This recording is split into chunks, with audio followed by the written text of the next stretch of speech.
Welcome to Samutsari, Conversations with Mimi, a weekly podcast by Social, also a member of the Guerrilla Podcast Syndicate.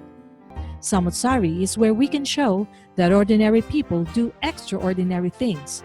Tune in to be entertained and to learn something new with your host, Mimi Lorilla. Hello and welcome everyone to Samutsari Conversations with Mimi, a podcast featuring hot topics and other topics of interest for both women and men alike. I'm your host, Mimi Lorilla, who want to provide you with a show that feature guests who share their passion and commitment to their profession or talents. Here at Samutsari, we share stories to inspire you, stories from ordinary people who make extraordinary things. And for season 2, we know, and I've always mentioned this in each show, that we are featuring businesses, people, individuals, professionals who have gone into the online space. For example, virtual assistants, freelancers, other work from home individuals, and businesses who have a certain online component to their work or line of job. And today, I cannot say good evening, good morning, or good afternoon. We'll just say today. I have another special guest. I really know this person, and I'm happy that he's able to say yes to our invitation to guest on the show. It's Mr. Nito Gatus, or I call him Tito Nito. I fondly call him Tito Nito, who is the administrator of Holy Family School of Indang, Cavite. Welcome, Tito Nito, to Samutsari Conversations with Mimi podcast. Thanks, Mimi. Nice to be here with you. Thank you, Tito Nito. And I know that our focus is more on the educational side of things today because you are managing a school in Indang, Cavite. So can you give me a little bit of a history or background how Holy Family School of Indang had come about? How did this very interesting school popped up in your barangay in Indang? Can you tell us a little bit about that? Is that your vision or dream since way back when, or were you just invited to become an administrator of the school? Okay. It all started when my wife asked me to retire here in Indang. It's her hometown. I'm not from here. I'm from the lowland, and I said no. But we tried, and upon actual retirement, we moved here to try a good life here in the province. It was good, but she came back to me one day to ask, I want to start a school. What school? It was not part of the plan. No school. But knowing my wife, she loves to teach. She will even teach without payment, and she will pay just to teach. That's how she loves teaching. So I said yes. So we rented a neighbor's garage. That's where we held our first nursery school, nursery class, and that sowed the seed for the school that we are now. People liked what they saw in their children, and so we grew. We grew well enough to start the building, the school building, several months later, and then we applied for permit with the Department of Education. That's how we did it. Wow. So I'm quite surprised because the idea for leaving your work in the corporate world to move to Tita Este's hometown is to retire.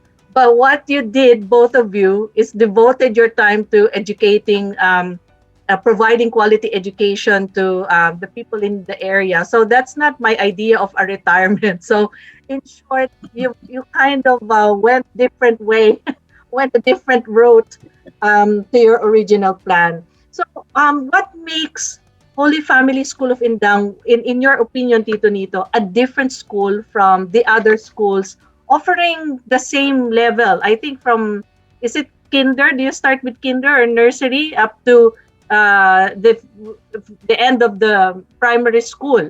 So tell us a little bit about the school itself and the uniqueness of the school. Okay, first and foremost, we registered ourselves as a non-stock, non-profit school. We are we are an advocacy. We are not for-profit school, and that dictated that we would have low tuition fees, low book fees, low miscellaneous fees.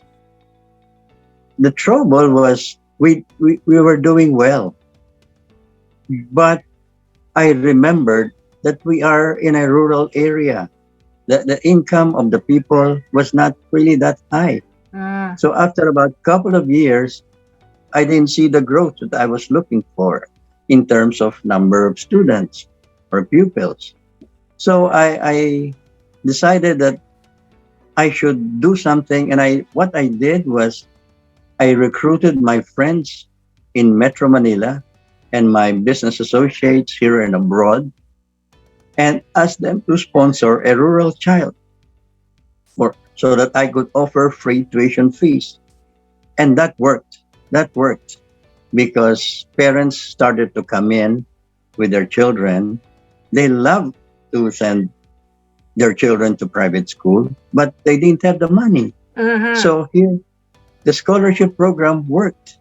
And it's been how many years? We are now going on 12, but we have we have made scholars out of less than 300 children here. We have more scholars than non-scholars. Mm-hmm. What kind of school are we? Well, we are a I don't know what a different school in that we have more scholars Mm-hmm.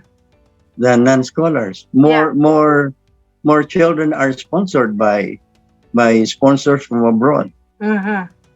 Excuse So, me. Tito Nito, I think one of the uniqueness of your scholarship program is that I don't see a lot of primary school, private schools offering scholarship to kids.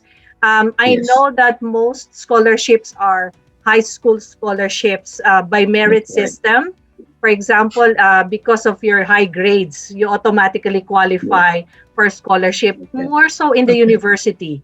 If you That's true. get good grades from high school and you move up to university, that's where you get scholarships depending on the qualification. For example, scholarship for the sciences, scholarship for math. You also even have medical scholarships. But in your case, as young as age 5, maybe, or age 6, age 7, they are already provided with that opportunity. So, based on your experience, the quality of the scholars and the non scholars in a private school in your area, would you consider them performing better than students in a public school in your same Yes, area? So tell us a little yes. bit about how Okay, fortunate your students are in your school and how okay, in what ways are they different from the public schoolers? okay. Firstly, our children are good in English. That's the first subject they should excel in. Mm, English, because when you grow old or or when you graduate from kinder to grade school to high school, your books are in English. mm, English subject, literature, of course, English literature, mathematics, science, what? English. So the first and foremost subject, as far as I'm concerned, English. And they speak well in English.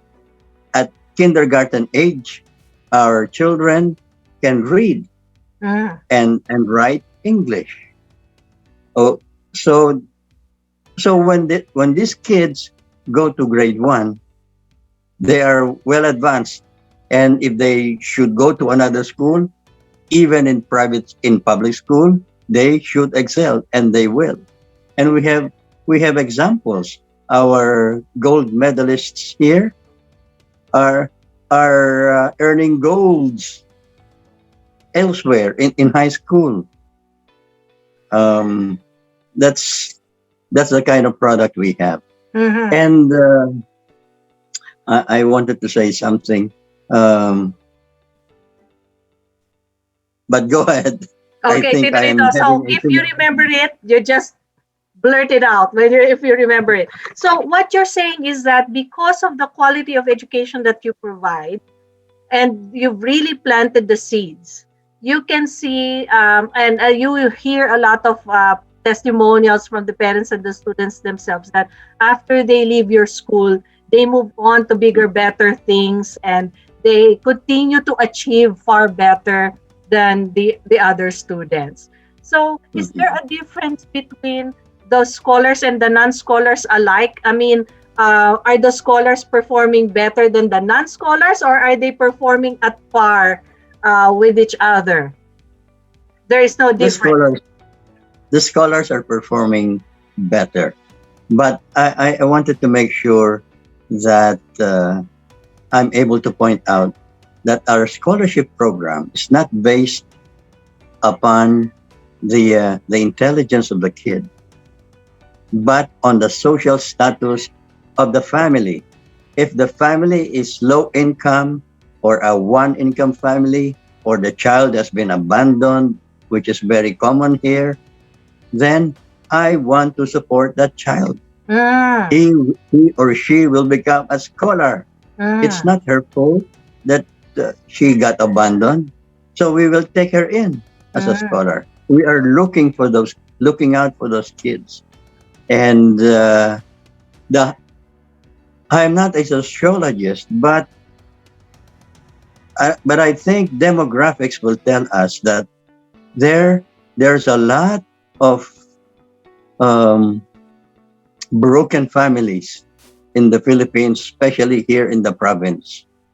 And we would like to reach out to those families or to those children especially. And because they are especially broken, we give them time, we give them attention. And result, they excel in school. They Mm. excel in school. Okay. So I really Mhm. like that idea that it's not only the child's intelligence, which is the basis of Mhm. scholarship, but it's actually something so much bigger than that. You're literally changing the life of that child because of Yes. the personal circumstances. Like you said, the family's income may be not sufficient Mhm. to actually take them to Mhm. a good school, or Mhm. the social side of things where the more broken the child is, the more qualified, because you're really lifting them up from a cycle of poverty and brokenness. So there's really a Mhm. humanistic element of the scholarship program. So do you think, Tito Nito, that you have not touched the majority of the students with that criteria yet? Do you think you will have more students waiting to be scholars, or kumbaga nasuyod nyo na ba ang buong Indang for such kids, or is there more room for more scholars in your school? There is room for more scholars, and that's why I keep looking for more sponsors. That's right. I have sponsors who have, for example, they are a couple like you and Jarvis. You have one scholar with me. I have a sponsor who have two, three, four, five, six, seven scholars with us. I have an American sponsor who has seven scholars with us, and I have a Filipino retired doctor in the US who is sponsoring 12 scholars. I Mm, have such kind of people here, and mhm. that's why um, in the coming school year, in the next school year, I will. I have so far 72 scholars. When in the last school year, I only had how many? 67. Oh, you've increased your numbers. So, Yes. to give people an idea of the capacity of the school, how many students can you accommodate? in each level, for example, or total of all the different levels? Just a Okay. ballpark So figure. okay. Social distancing considered, meaning at least 1 meter apart Mm, ang students. Uh, each classroom could take in about 15 or 16 pupils only. mhm. That's the problem. We have a capacity problem. Six, call it 15 times 6. That's um, how much? And 100 then plus. for for kinder, we have we can accommodate as many as 20. So that's the maximum capacity Yeah. of our school. Pre-COVID, Tito Nito, pre-COVID, are you around the 200 mark prior to COVID? No, we have not reached the 200 mark. Uh, the closest we got to 100 was 91. Then COVID came, and that brought us down to to Mm. 81 Mhm. to 80, So, just so that's 81. one challenge now because you're a private school, you're a small entity, plus COVID restrictions, social distancing. There might be some room to modify your school system, but I'll Yeah. focus on that. I'll park that because that's the highlight of my interview. So aside from the scholarship program, I want also to for the viewers and the listeners to understand your teaching to your teaching group, the teachers. So let's go to talking about the teachers. Are these also teachers coming from the immediate neighborhood or surroundings, or Yeah. have you recruited them from other areas specifically to teach in your school? They're in the immediate vicinity, mostly. Only two are from a faraway barangay, about uh, about 3 or 4 barangays away. But mostly they are from this barangay and the next, and the Mm-hmm. neighboring barangay. Mm-hmm. I have 7 teachers Seven so teachers. far. So, and those seven teachers are multi-level, meaning they can teach kinder, grade one, grade two. They're Yes, quite versatile. yes, So people yes. will appreciate that the work of a teacher is really challenging, to say the least, because Yes, of the responsibilities. No teacher is assigned to only one class. A teacher will right, be assigned to different right. classes and have other administrative responsibilities as well, aside from teaching. So, would you say, Tito, that your teachers are very dedicated because there's only seven of them? And you've provided work opportunities for them coming from the same barangay. Do you have any future plans or any professional development plans for your teachers to make them, stand out in comparison to other teachers in the area? Yes, you know that.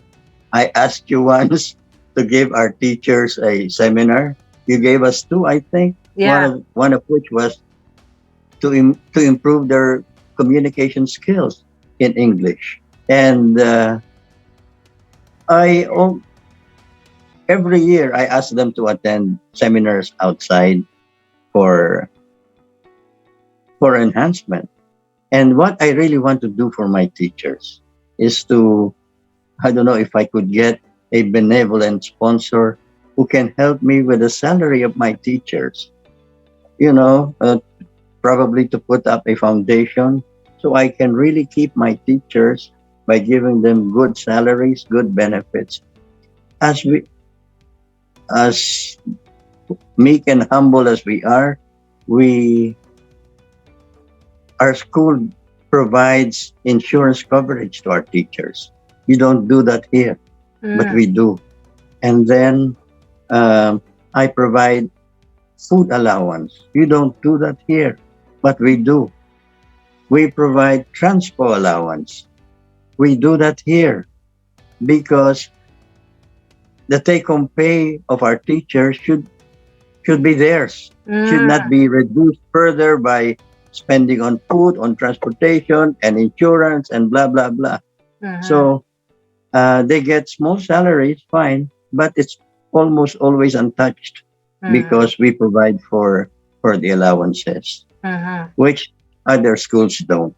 Okay, so that means your teachers, in a way, are also loyal to your school because they can see the purpose of the school, they can see the quality of the students that are coming into the school, and you really look after your teachers. That's the point. Yes. If you look after your Yes. teachers, then they will obviously become more dedicated to their job and more loyal to the institution or to the organization. So, Tito, let's go to the highlight of my interview today. So, people now have an idea of what your school is all about, the scholarship structure of your school, the teaching group, what you provide to them.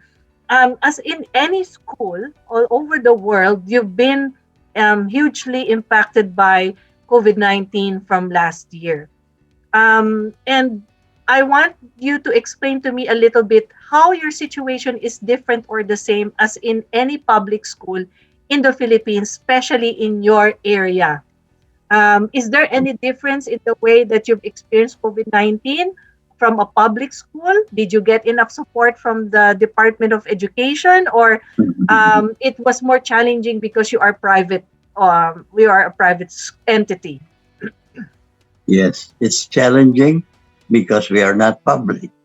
The Department of Education takes care of its own. I mean, they're public school teachers. We are left out in the cold. The reason this school stands right now is because of the sponsors. Other schools don't have sponsors.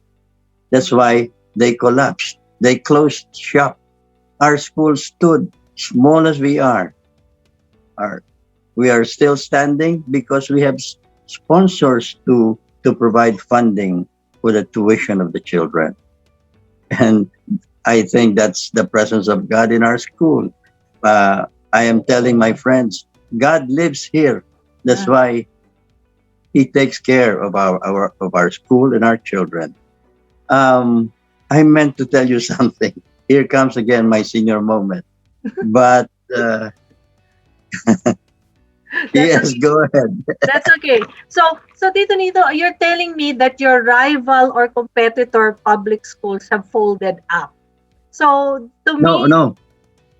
Private schools, huh? yeah, private schools. Public schools cannot fold up because it's funded by government, Okay, even so if they're the private bankrupt. schools, okay, so the private schools have not survived. You're lucky to have And survived. But yes, then, don't you feel that it's an opportunity because you're still standing and they are no yes, longer a yes, competitor? yes. And what what gave us an advantage was that the the kind of methodology we have for learning online has given us an opportunity to still go ahead with the education even if the students were at home. Mm. Okay. In public schools, because they are doing things in wholesale, um, 50, 70, 80 students per class.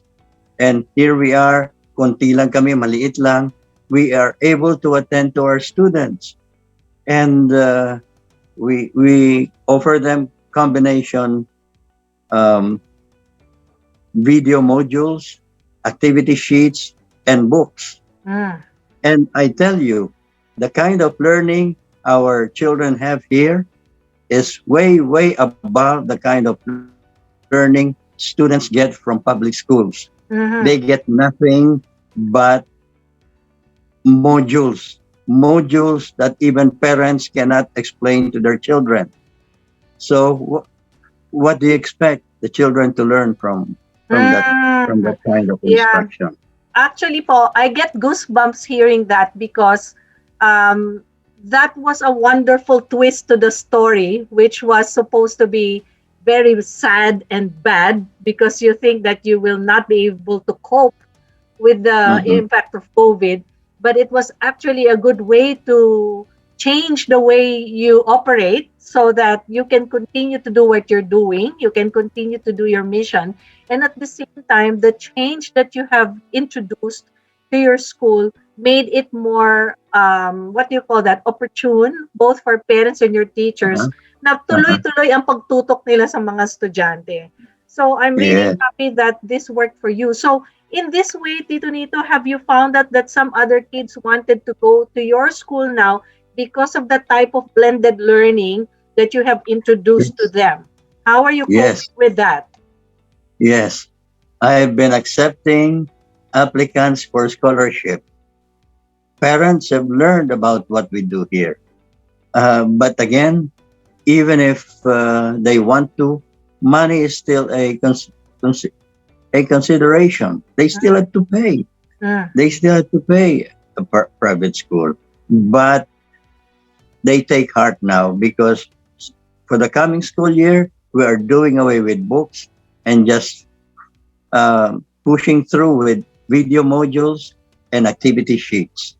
No more books to pay. That's why more parents are being encouraged. And mm, I hope this will tell in the way our our enrollment would increase this school mhm. year.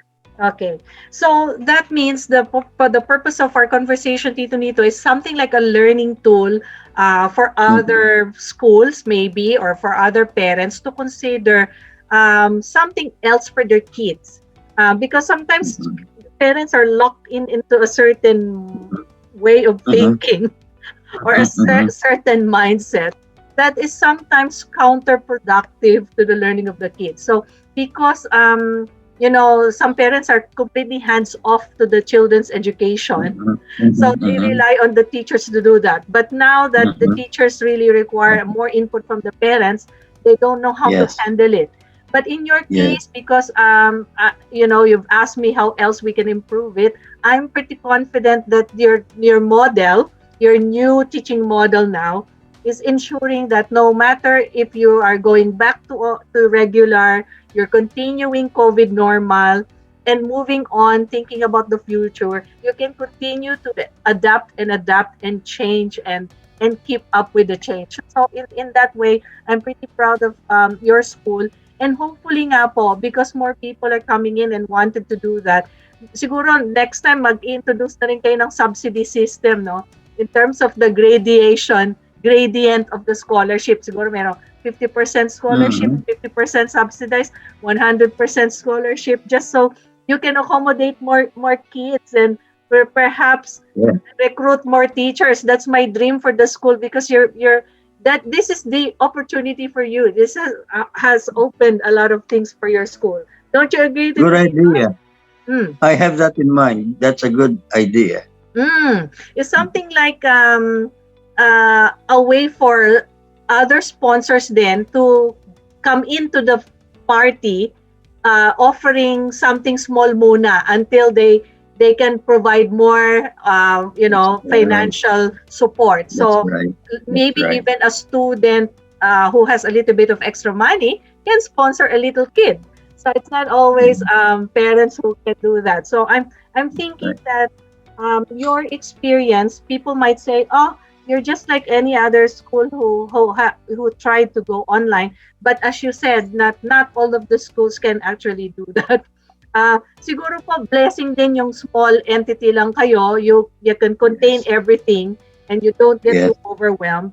And you have a lot That's of right. support from your consultants, your board of directors, your Mhm. sponsors, and things like that. So Sponsor. this is what makes Holy Family School so unique, and that's why I thought having this show with you will potentially reach out to other people who might become future sponsors Mhm. or future supporters of your school.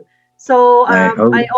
I also encourage you to share our show to your contacts, to share Yeah. it to their Yeah. contacts, and hopefully we'll get Sure. some ripple effect happening. So that's my dream for you. So what is your greatest challenge for now in terms of delivering online learning the way you're delivering it now? It could be any challenge. Maybe you can name two or three challenges. Okay. The greatest challenge is connectivity, Mm, infrastructure, yes, by the government and the private sector, connectivity. Give us a good connection. I don't think we will have a problem. That's the that's the basic problem. Of course, the second is economics. Economics. We have families who have two or three children with us. That's how much those parents love us.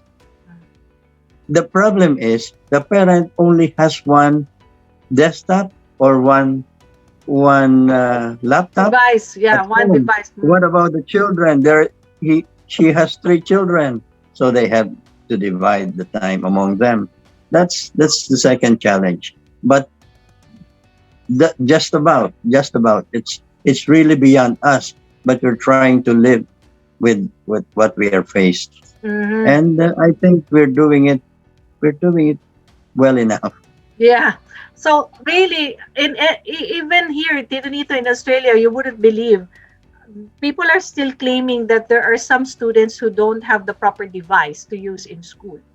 Mm-hmm, So you mm-hmm, would think that a first world country would mm-hmm, be sufficiently prepared to do this. But obviously, people who live in more remote areas or rural areas may not mm-hmm, have the NBN connection in the cities. So they're still struggling for connectivity. So I agree with you mm-hmm, 100%. Connectivity and those technological devices are your biggest mm-hmm. challenge. Because, like I said, if it's just curriculum only, you can adapt your curriculum Yes, in no any given problem. way.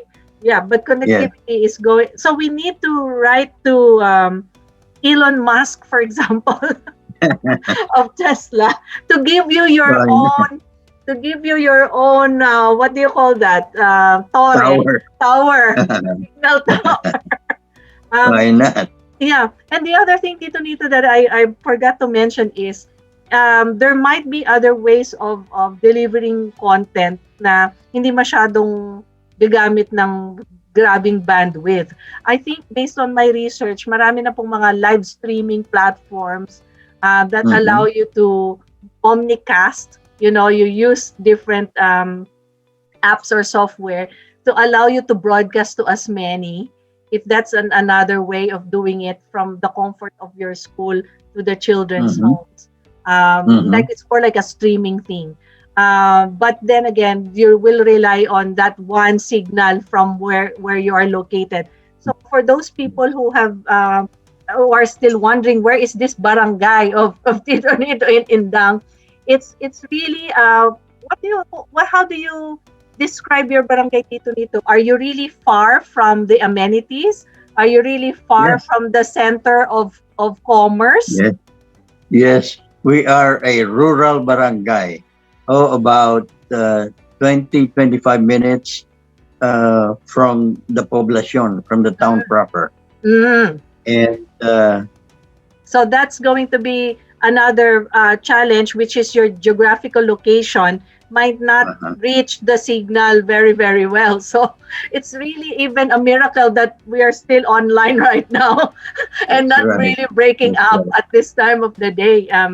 So even when I first tried to go to your place, I really found it difficult to Google it because Google Maps have not pinpointed your physical location, and you have to rely on a person who knows your area to bring your visitors there to your area, so they cannot just Google it. that's that's history now. We were able to do something about Google. We Oh are there yes, now. You can find fantastic. us You via are Google. now in the map. You are We now in are. the map. Congratulations. You are now in the map. So, Tito Niton, moving forward, because we're moving to the last part of our program now, moving forward, what are your immediate and midterm plans for the school, considering your current situation right now? The immediate plan is to bring in more sponsors, really, because that's the only way to go. Times are not getting better here in the province. People, a lot of people are still jobless or underworked or underpaid. Uh, That's why I cannot expect more people to bring in their children to private school to us. hmm. That's why I want to look out for more sponsors. And then I want to equip the school with more modern facilities, more computers, more laptops for teachers, so that we can do more video recordings and reach out to more students. Uh, Plus, of course, uh, I alluded to this earlier. I am on the lookout for some benevolent sponsors who will help me fund uh, my teachers my teachers' salaries. I want to take care of them. They hold on. They are with us, but you cannot hold on and make them hungry at the same time. You have to Mhm, do something to mhm. feed the people. Yeah. Okay. So I think that's very, very clear. Those three, not really wishes at right now, but they are really your priorities to keep the Yes. school afloat and to keep the school running. So I think the lesson that the listeners and the viewers will appreciate from our interview today is that even if you say you're a private school, even if you say you are small, you are facing the same challenges as the other educational institutions. And because of Yes. your school setup, that you run by a non-stock, not-for-profit route, you're not for profit, you rely really so much on financial support from the sponsors. So hopefully we can tap into those individuals who might be able to help you out. And I'm really glad that online learning has been a blessing in disguise for the school, as it allowed you to continue operating despite these very challenging times.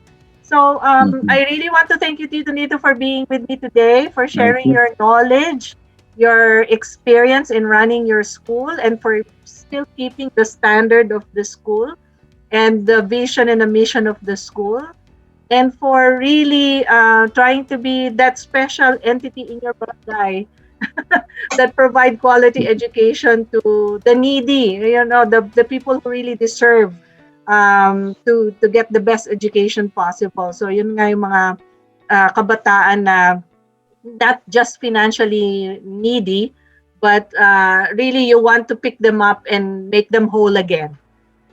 So I really appreciate that. So thank you very much. Do you have any final message to Dito before I formally close everything today? Well, thank you, Mimi, for this opportunity.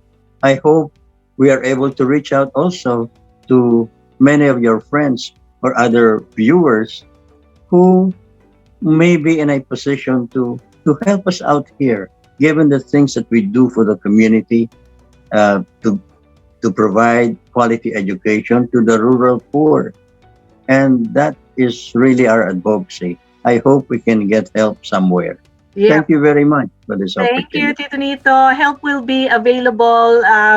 Like you said, if you don't ask, you won't receive. So we're asking Yes. now. So we trust upon the Lord that in His time we will receive that blessing to happen to us. So thank you again. Praise So God. everyone, this is Mimi saying that if you have any stories or other topics that you wish to feature in the show, please reach out to me. My email is in the show notes and below.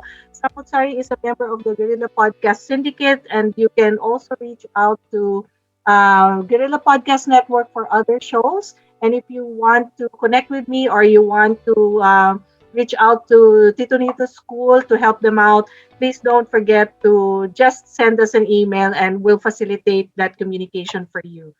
Please like, share, and subscribe to my YouTube channel and my Facebook page. And see you once again. So, Tito Nito, let's say goodbye to our viewers and listeners. And hopefully, pagising nyo na next day, there will be more sponsors coming in your way. So, thank you po. I hope Bye-bye. so. Okay, bye. Thank you. Thank you.